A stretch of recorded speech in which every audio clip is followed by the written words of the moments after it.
सब भाई बहन से राधे राधे। हम एक ठे लाचारी गावे जाते तो जैसे लगी कमेंट में बताया। अपन प्यार आशीर्वाद सब लोग बना के रखे।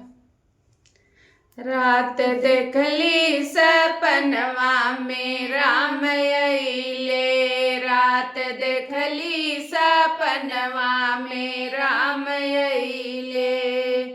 राम अइले भगवान अइले,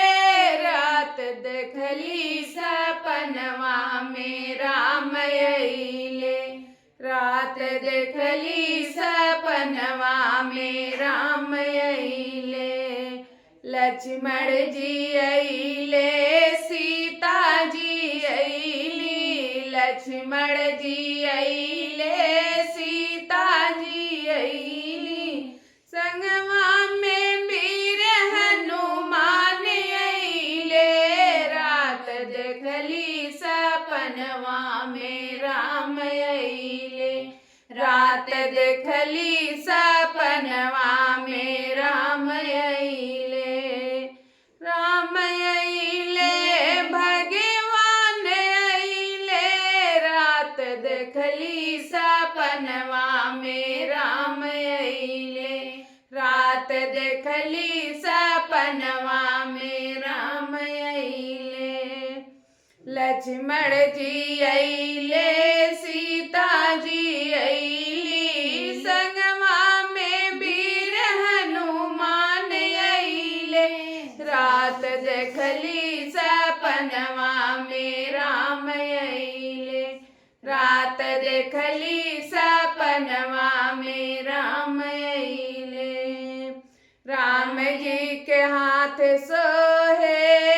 धनुहिया,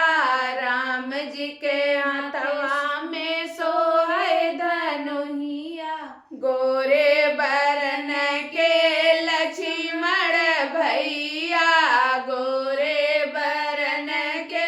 लक्ष्मण भैया, पूरा हमारे अरमान कइले,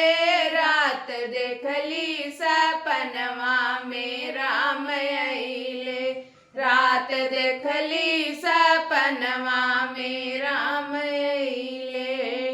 बड़े मन भावे सिया के चुनरिया,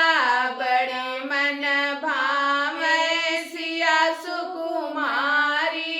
मथवा सिंदूर सोई रेशम के साड़ी, मथवा सिंदूर सोई रेशम के साड़ी, दर्शन देके धनवान कइले, रात देखली सपनवा में राम अइले, रात देखली सपनवा में राम अइले, राम अइले घनश्याम अइले, रात देखली सपनवा में राम अइले,